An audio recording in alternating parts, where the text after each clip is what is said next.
the Lusitanian War. The war lasted from 155 BC to 139. Technically, the struggles in Iberia for Rome would last up until the time of Augustus, but for our purposes today, all these events transpire from 155 BC to 139. 155 BC, a man by the name of Punicus, he leads the Lusitanians to plunder Roman fields, taking whatever resources they could gather.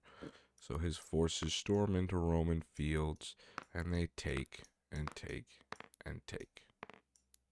Menelaus and Piso have a small incursion into Hispania, where they are roundly defeated. They retreat with 6,000 Romans killed, and the Quaestor Varro killed in battle. Punicus expands his Lusitanian territory greatly, making himself a clear threat to this Roman expansion. Now, obviously, why did they decide to do this? Well, for years, Rome had expanded its territory in Hispania. This is their home. This is where they're from. They saw the writing on the wall of this juggernaut of Rome, and they wanted to fight back. Their people were being forced into worse and worse territory, and most of the other tribes had allied with Rome. Now, this isn't to say this is only Rome that was doing this. Carthage and Rome obviously had been warring over Hispania for quite some time. Obviously, this is before the Third Punic War, so the influence, but at this point, Rome's influence in Hispania is very dominant. So basically, to bounce back against this Roman sphere of influence, the Lusitanians, led by Punicus, waged this war. Unfortunately for Punicus, during a siege, he had his head crushed in with a rock, so he is killed. Another man rises to power, but at the same time, the Romans elect Mummius to take command in Hispania. So, during this, the Lusitanians did continue to take and siege other cities of Rome and Roman allies, but at the end of the day, Mummius repelled all of them, cut them down, and recovered all the stolen plunder. Mummius, feeling like he did a pretty good job, retired to Rome and was received with a triumph. The name of Marcus Attilius takes over, and he's able to capture a integral Lusitanian city with his forces. After this, the rest surrendered, and they vowed peace with Rome. This Roman peace, however, was short-lived. As soon as Attilius had left and set up for winter quarters, he already found out that the Lusitanians had revolted and sieged Roman allies. Shortly later, a man by the name of Servius Galba would be put in charge of Hispania.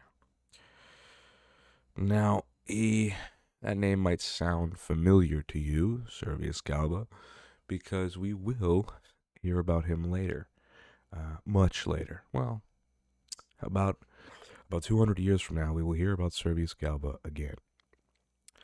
But this Servius Galba, put in charge of Hispania, force marched his men 56 miles into Lusitanian territory.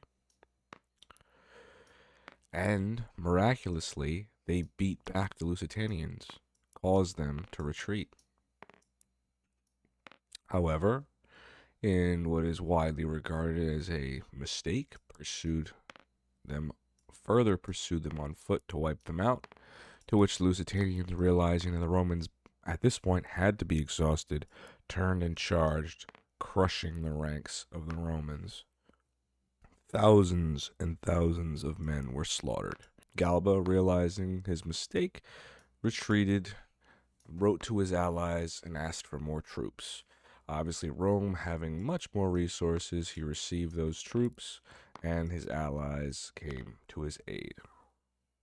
Around the same time, another man by the name of Lucullus enters the fray. Lucullus, without the express permission of the Senate, launched a war against the Lusitanians, and Galba also agreed. The two decided it was time to depopulate the Lusitanians, and so they made war on them, again without the express permission of the Senate. Lucullus sent many of his lieutenants, who is alleged to have included Scipio Aemilianus, who would later receive his fame during the Third Punic War, to fight the Lusitanians that were in Roman territory. Again, this led to the gradual depopulation from both sides of Lusitanian territory. After many hard-fought battles and many lost men, the Lusitanians made an approach to Galba. They wanted to renew the treaty they had made with Attilius. Galba sat them down. He said, "If it's peace you seek, I think we can oblige." What Galba told these Lusitanians is that poverty had driven them to these actions.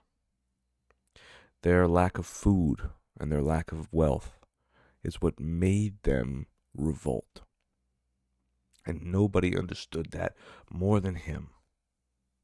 And for these reasons, Galba believed friendship was possible. Galba told them, "As our friends, we would like to resettle you into fertile land so that you may prosper." The Lusitanians were thrilled. Their problems had been solved. But Galba took them and he said, "Well, since you're our friends, we're going to split you up. We're going to split you guys up into 3 groups." And he did. He split them up into 3 groups, put them in different areas of fertile land. And now that they were split up into 3 groups and in fertile land, Galba came to them again. And he said, "Look, we're friends. And in the interest of friendship, I think it's important that you lay down your arms to us. Surrender your weapons. Show that you truly want friendship. Show that this is not about you regaining some military power. Show that this is not a military conquest. Show that we can exist as friends." The Lusitanians didn't mind at all. They gave the Romans all their weapons. They said, "Absolutely, it's only fair. All we seek is friendship and fertile lands, and you've repopulated us to fertile lands. We oblige." Then, as the last weapon was given over to the Romans, naught but horror could be heard as the soldiers marched on the defenseless men and slaughtered thousands of Lusitanians unable to defend themselves, already pre-split and already disarmed. The Romans killed easily 10,000 men and possibly upwards of 30,000 innocent people slaughtered who had already surrendered and decreed friendship to Rome.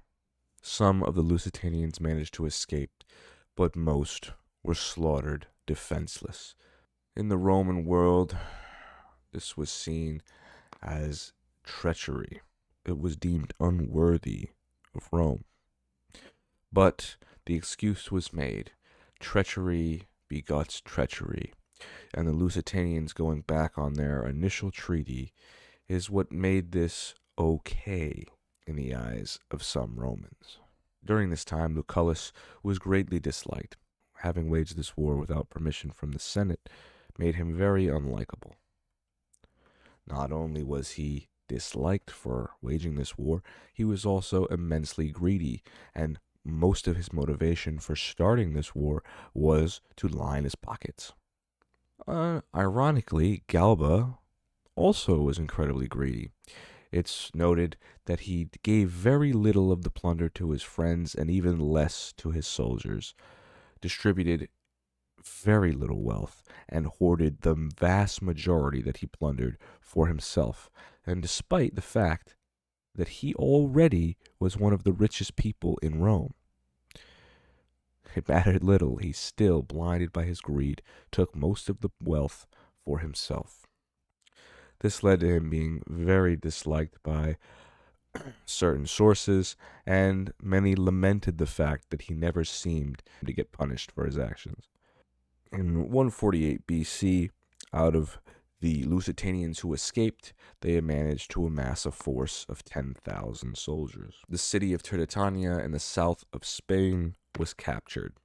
At this point, Lucullus and Galba had returned to Rome, and a man by the name of Gaius Vitellius was put in charge. Gaius knew the lay of the land very well, was a decent tactician, and maneuvered the Lusitanians into unfavorable conditions. They were trapped. They couldn't grow anything on the land they were in, and it was in very poor strategic position.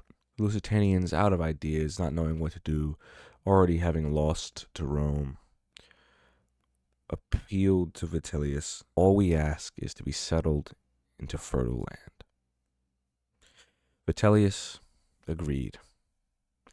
He said, yes, we will accept your peace, and we will resettle you into fertile land. The Lusitanians, not knowing what to do, in a terrible spot, their backs almost literally to the wall, were about to accept and fully comply with the offer. But then a man rose up from the crowd of Lusitanians, a man by the name of Viriathus. And Viriathus addressed his fellow Lusitanians.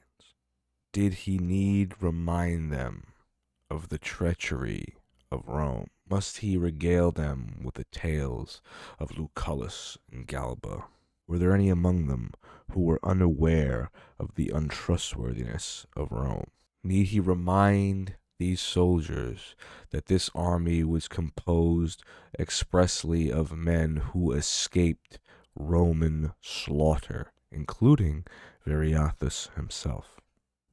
Viriathus begged them, follow him, allow him to lead them against the Romans, for there was no option to trust them. The men hailed him as leader, and Viriathus, with a very cunning plan, as the men separated and fled, he feigned attack, lining up as if he would engage in combat with the Romans, and then retreating, constantly with this fake retreating and fake feinting of battle, bought his men time to escape to safer lands, and he himself eventually would flee to safer lands and regroup to fight another day. This daring escape from the jaws of defeat, rallying his people back, legitimized his leadership. Vitellius pursues him with his men. But Viriathus, having anticipated this pursuit, set up an ambush and easily slaughtered 4,000 Romans, were captured or killed. The remaining forces scattered every which way, trying to get to the coastline. In the hectic of all this, Vitellius was captured by a young man, who did not recognize the authority sitting before him. All this young man saw was an old, fat soldier. So, thinking him worthless, he killed him. Vitellius died at the end of a blade of a man who did not recognize Rome's authority over himself or Vitellius's authority over Hispania. With Vitellius dead, the remaining Romans launched an attack against Viriathus and were promptly wiped out decisively. At this point, Viriathus had unchecked power over Iberia.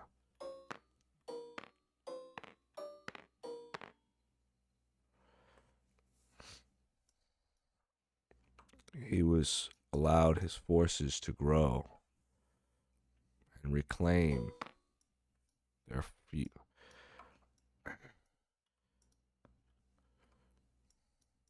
His forces grew, his power became more and more unchecked in Iberia, and from this he demanded tribute from farmers and tribes that had previously allied with Rome. If any refused, they would be killed. At this point, Fabius Maximus Aemilianus takes control in Hispania to try and quell Viriathus's success. Viriathus, launching a bunch of guerrilla tactics throughout Iberia, does lose a key number of battles to Aemilianus, but realizing that his power lied not solely in himself, but in others, he caused other former Roman allies and former tribes at peace with Rome to rebel, which causes another massive war that lasted Rome quite a long time. And so this gave Rome another problem to have to deal with and diverted much of their attention from him. But Aemilianus, after winning some skirmishes, nothing too major, retires, and Fabius Maximus Servilianus takes over. Now, this man pretty easily storms through and takes a couple cities. And after his minor success, storming and sieging a few Lusitanian cities, he decides, I've had enough. Time to return to Rome. After Vitellius was killed and his men were defeated, Viriathus, using the ambush over Vitellius as leverage, sued for peace with Rome. Now, having the upper hand and knowing that he outmaneuvered these Roman forces put him in an advantageous spot to get what he wanted. But this begs the question, could he be trusted? Was this merely a man who recognized the writing on the wall and that he had to ally with Rome since they economically, culturally, and militarily were superior and had more reserves and more money? Did he realize that it was a war that he could not win? And even having split up the Roman forces and diverting them into fighting other wars was not going to be enough. Did he know this? And if he did, was this truly a friendship that he wanted to foster, or was he biding his time? Well, we don't know, because Rome agreed to the peace, and in the Senate, Viriathus himself was declared a friend of Rome. A man by the name of Capio was most aggrieved by this news. He said that this was unworthy of Rome's greatness to allow this man who had pestered them for so long, won a great many battles, killed many Romans. This was not the end he deserved. Capio saw this man's success and was aggravated that at the end of the day he would be called a friend of Rome, a man who had waged war, a man who had implored them to turn their back on treaties, a man, he believed, who deserved nothing. The Senate declared that Capio could continually pester Viriathus until war could be declared. So Capio constantly went and harassed Viriathus until he could provoke him into war. Eventually, with enough skirmishes and pokings and proddings, verbally and formal, the war broke out. Viriathus still knew that with the unrelenting number of troops and money, this was not something they could win, and he had enough problems of his own. So he sent his most trusted friends to go urge Capio for peace. Capio received them, listened to their pleas, how much Viriathus desperately wanted peace with Rome. And eventually, after hearing them out, they came to an agreement. He sent them back to Viriathus. Viriathus always slept in his armor. That is the life of a barbarian king, constantly ready for whatever threat might arise. It's said that he got very little sleep, and because of his state, the state of emergency that they constantly existed in, it was not uncommon for friends to be granted access to his sleeping chambers so that he may be alerted of whatever emergency was breaking out at the time. So naturally, when Viriathus's friends came back with their message from Capio, they were admitted entry into his tent. They left shortly after informing Viriathus of Capio's response. The next morning, many of the people close to Viriathus thought that it was odd how long he had been sleeping. As I said, the man never slept very long, so as it was getting late into the day, they found it odd that he had still not stirred. Eventually, someone went in to check on Viriathus, and there they found him, lying completely still in his bed. His friends had slit his throat in his sleep. The blade pierced deep into Viriathus, who died choking on his own blood, betrayed by his most trusted friends. Capio did not ask for peace. In turn, he bribed the most trusted advisors of Viriathus, promised them riches. All they had to do was kill Viriathus, something that all of Capio's predecessors had been unable to do. Whether success or failure they had against the Lusitanians, none could defeat Viriathus. And Capio, using his cunning, had devised his method of victory. Viriathus had embodied the traits of a great barbarian general. Bravery, he always divided spoils equally. He is still regarded as one of Rome's best enemies. With everything less men, less weaponry, less money, waged an incredibly successful guerrilla war against the juggernaut that was Rome. In the end, undone by treachery. A man by the name of Tantalus rose to power of Lusitanians, and he sieged the very city of Saguntum. With ease, Capio dispatched the remaining Lusitanians who had lost their will to fight. Tantalus, their new leader, agreed to surrender, as long as they would be granted as subjects of Rome, and finally get the fertile land that they sought. Capio agreed, thus ending the Lusitanian War.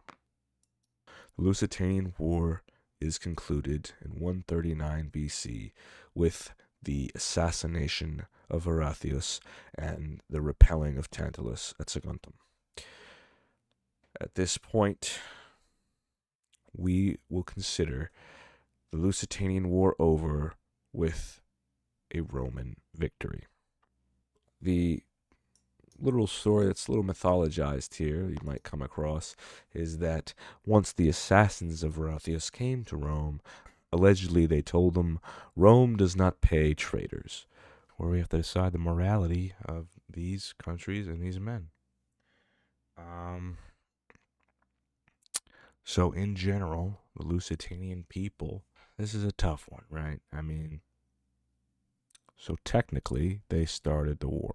They were the ones raiding Roman fields. They were the ones aggressing on Roman territory.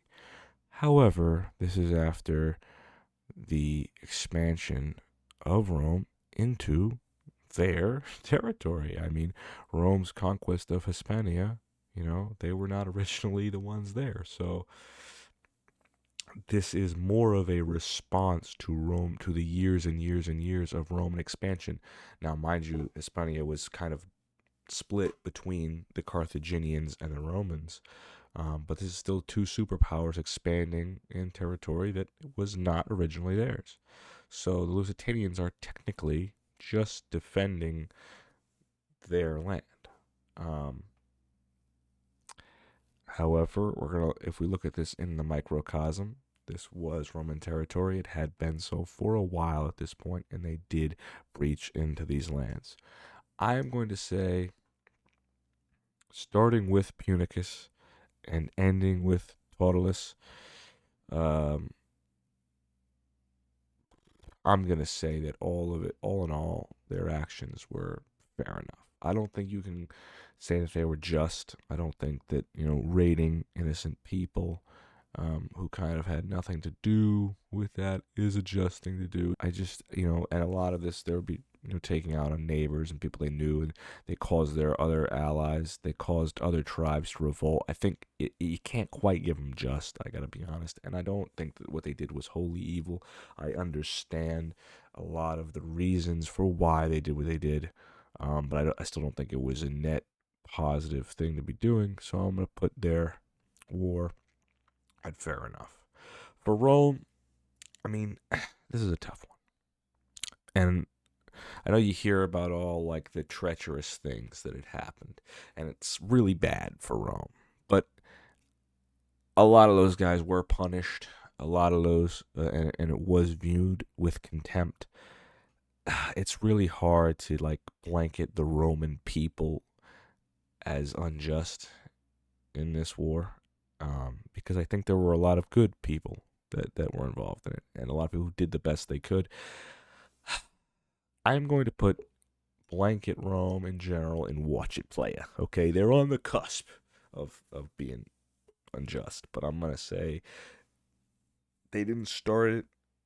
They did try to advocate for peace at many times. I know, big treachery on one of those occasions, technically two, but the Lusitanians also went back on these treaties. And they did technically do it first, although they definitely did not do it as bad. So I'm going to put the Romans in watch it play. Punicus, again, so this is a guy who raids these Roman Roman allied places, raids his neighbors for food, for wealth, for whatever he can get his hands on. This is the guy that starts the Lusitanian War. And he dies having his head crushed in by a stone. So that's pretty sick. I'm going to say Punicus. I mean, I really think his actions, I don't see them as just. Kind of just rallied his people into a war that, I mean, if we're being serious here, they had no real way of winning. You're fighting a juggernaut of Rome. And again, so is the right answer lay down your weapons and just, serve Rome? I guess not. But I don't think the answer is slaughtering innocent farmers who are just trying to get by either. So I can't put him in fair enough, honestly. I'm going to put him in watch it play above the Romans for sure. But, he is kind of the impetus for what will amount to be thousands and thousands and thousands of deaths. So, yeah, not a great guy. I understand where he's coming from, and it's not like this guy was, really hoarding riches or anything for himself. Like we said, his head gets completely busted in. So, Viriathus, I'm going to put Viriathus. I really want to put him in just. His actions, matter of fact, I am going to put them in just. And he does, once he gets unchecked power over Iberia from some sources, kind of extort the other tribes and people there. So I just, and I'm not saying that anyone would do any different. I'm just saying he did. So I can't, in all earnest, say that this is just like a man above morals. I can't say that this guy's moral integrity is infallible, but I can say that most of his actions were justified. And I would put his campaign against Rome as a just action. I mean, this man literally witnessed the slaughter of thousands of defenseless, at this point, civilians, and rallied against kind of a force that should have wiped him out, and continuously won battles that he should not have won. And the whole time in the back of his mind, he knows, I'm running out of guys. I don't have the resources for this. They're going to crush us, and keeps trying to ask for peace. And the Romans kind of lie. It's like, oh yeah, we definitely want peace. Psych, which the irony is that that's exactly what the Lusitanians did in the first place. So, yeah, but again, I cannot put any of that on Viriathus, because when he is in command, everything he does is just, and he was seen as very fair and even-tempered, and again, not a greedy person, allegedly split all of his spoils equally, which says a lot to a man who technically, again, had unchecked power in Iberia, could have hoarded wealth, could have done whatever he wanted. but seemed to really be a true servant of his people. And for that, I got to put Viriathus at just and regard him as one of the greatest enemies of Rome, not only in tactics, but in moral standing. Um, Lucius Mummius is up next. I'm going to put him in just as well. Um, if you know about Mummius, if you've heard this name, I could have mentioned this earlier, but you'd know he's also responsible with fighting and defeating the Achaean League. A very revered historical figure, a lot of success. Little bit of political turmoil with Scipio Aemilianus.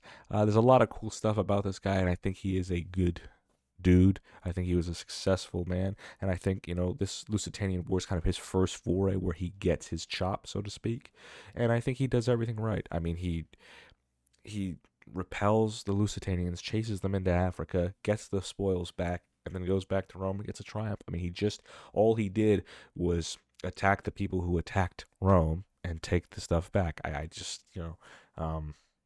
not an aggressive war. I mean, it just, this guy kind of just wanted, probably, honestly, out of everyone involved, probably the best. This guy is probably the most just person on Rome's side in the entirety of these wars. Yeah. Attilius, I'm also gonna put in just, not quite as much as Mummius, but right around there. Um, I mean, he offered these guys peace, said, "Hey, all right, enjoy," dipped out, and unfortunately for him, they said, "That's a really nice peace treaty, brother. We are going to break that. We are going to 100% break that and make your legacy irrelevant over here." Now comes the three big ones, okay? So, Lucullus. This guy has no money, is broke, right? Sees the Lusitanians revolting, needs express permission from the Senate to wage war, and just says, "Yeah, I'm not about that." So, commits a war crime right off the rip. Not a great place to start. Uh, and then, engages in basically killing as many Lusitanians as he can. And with Galba, on the opposite side, the two just kind of carve their way through Lusitanian territory, killing people. So not great. Definitely not great, and incredibly greedy. The reason he does this, again, because he's broke. So he's like, I got no money. I'm not waiting for the Senate's permission because I'm going to line my pockets. Now, he kind of gets his comeuppance, but even still, and being, grossly hated in Rome and punished, still, regardless of the punishment he faced, what Lucullus did was wrong. I mean, this guy reignited war with the Lusitanians. Now, technically, like I said, the Lusitanians already had revolted, so the war was kind of upon them, but you have to wait for the decree from the Senate. It's like, kind of the big rule we got going on here. This is a defensive war. We want to make sure it really is. And we don't know what the Senate might have. They might have said, hey, you know what? They definitely wouldn't have, but let's just hypothetically say the Senate said, hey, leave them alone. They revolt. Let them have it. Forget it. That could have happened. I'm not saying it would have. I'm just saying it could have. And that really is why this action is so unjust. We don't know what would have happened. So this guy just sparked this war, which again you can say it's evil for so many reasons, because you're not just killing the people who are revolting. Now you're putting your men lives on the line. You're putting Roman lives on the line. So all in all, this guy, clearly his actions were unjust. Someone who's even worse than him is Galba. Clearly, I mean, so Galba is rich, has money, one of the richest people in Rome, and goes, yeah, I'm gonna take all these spoils. I'm gonna give pretty much nothing to anybody, and I'm gonna keep it all. I'm also going to engage in the same depopulation of Lucullus, and I'm gonna, as soon as he starts this thing, I'm jumping in. So equally evil in all the things that Lucullus did, minus obviously starting it, but he certainly was party to it after, so just as bad.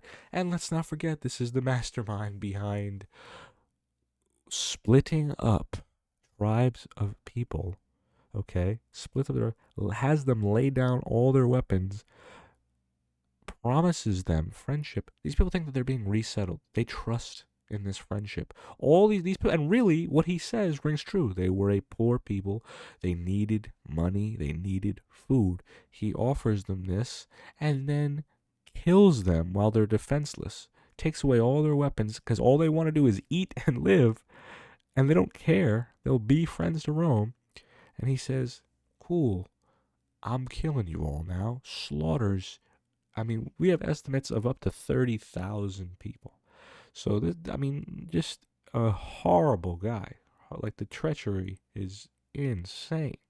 I'm going to get to something a little later once we get Capio in here, but yeah, I mean, there's no question. Lucullus, you can at least, not that being greedy is good or just or even watch it play, but again, it's kind of the same situation of Punicus, albeit less extreme, where you're hungry, you need money, you need food, you need whatever, and so you're doing this as a political thing to get obviously money, or in Punicus' case, is resources. So, and obviously Punicus is punching up and Lucullus is kicking down, so a little different. That's why Lucullus is where he is and Punicus is where he is. But Galba, just already rich, doesn't need the money, and then is going to do something completely evil that is deemed at the time completely unworthy of Rome. A stain, a blight on Rome. And I think, honestly, to this day, this is one of the biggest blights on Rome. And if you watch the Carthaginian video, you know that I was very sympathetic to Carthage. I mean, that I was very sympathetic to the Roman sentiment against Carthage. And that is just not something I can share here. But yeah, I mean, Galba, terrible dude. You're just slaughtering innocent people in front of their families. Not a chill guy. Definitely unjust. Now let's get to Capio, a man who literally reignites the war, constantly provokes Viriathus and the Senate to allow him to wage war. And after so much provocation to the Senate and Viriathus, they both are like, all right, let's fight. But Viriathus realizes very shortly into this conflict, I don't have the men for this. And these guys seemingly have an unlimited number of resources, just keep dumping at me after I've already fought and won many, many battles. He's like, I don't know what to do. And mind you, this is after this guy takes down Vitellius, outmaneuvers him, uses this as leverage for peace with Servilius. So then Servilius gives him the peace, right? And you notice I don't have Vitellius on this list because, the guy, he just got.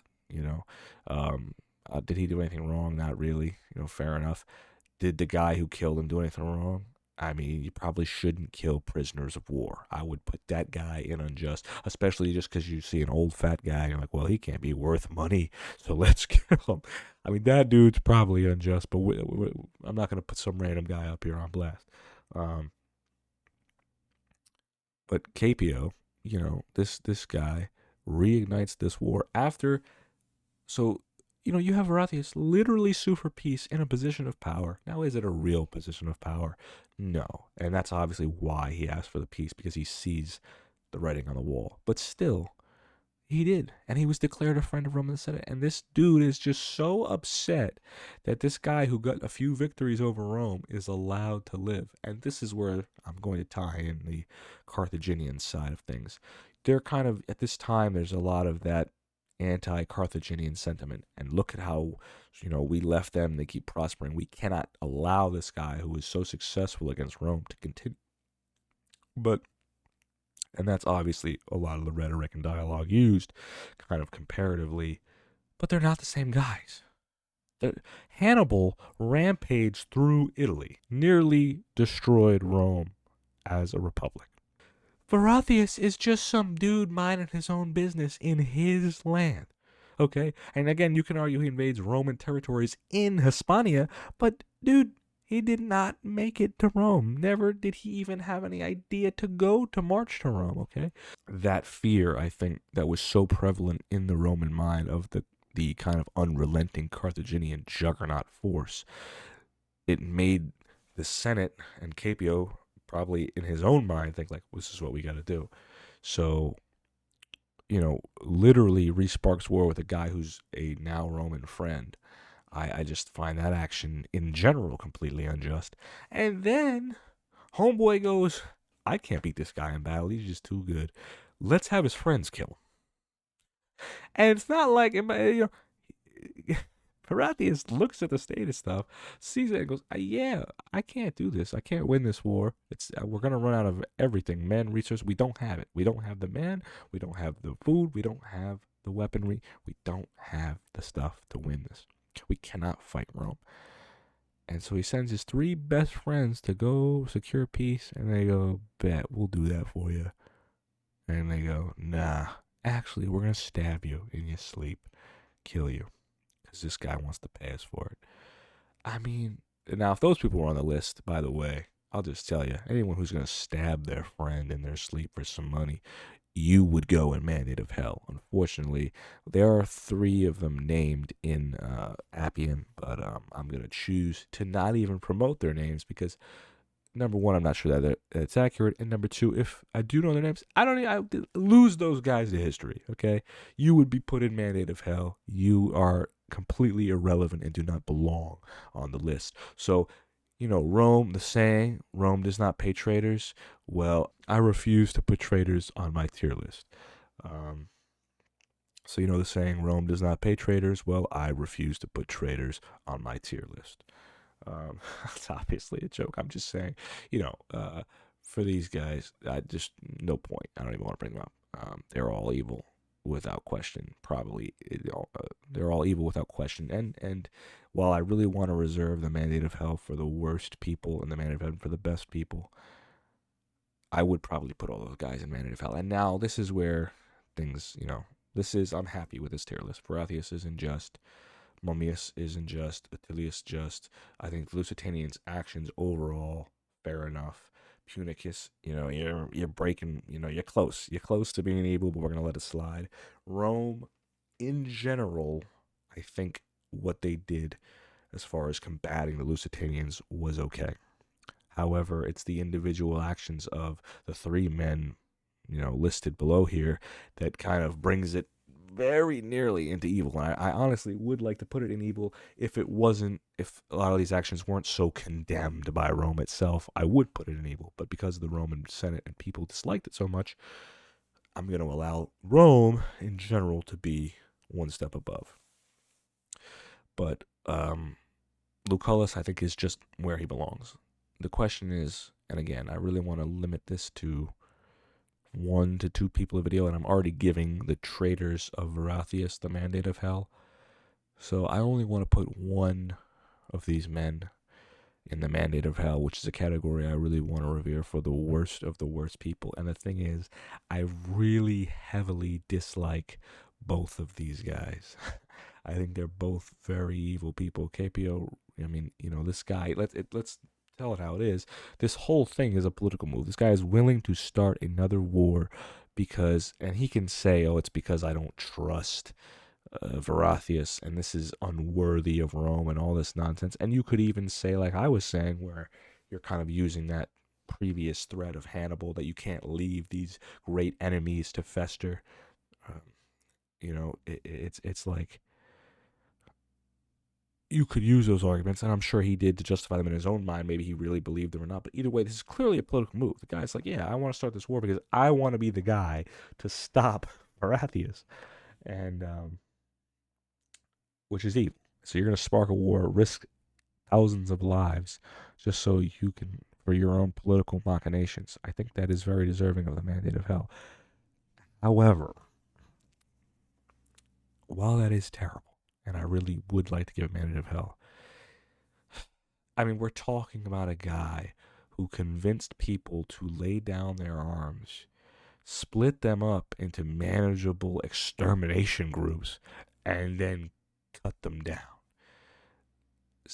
Defenseless people. I'm sorry, this is like a blight on Roman history. This guy, Servius Galba, who again, We'll hear more about him later. Not him, but the guy with the same name. I'm sure most of you are thinking of a different Galba when I say Galba. Um, well, it's not that one. It's this one. And he is probably one of my least favorite Romans that I've ever had the displeasure of learning about. And Rome's history is home to some of the greatest heroes in the entirety of human history. But this guy is undoubtedly one of its uh, biggest villains. I mean, a rich, greedy guy who keeps all of the riches to himself that he wins on this campaign that was started in an unjust fashion, which again, unjust fashion, like I said, it needs to be stated. The Lusitanians broke the treaty, and then Lucullus, before the Senate declares war, wages it himself. Both are really bad. But this guy kills, upwards of 30,000 people. But I digress. Galba, we're going to put Galba in the Mandate of Hell. First person we've ever put there. And I'm happy to keep him there.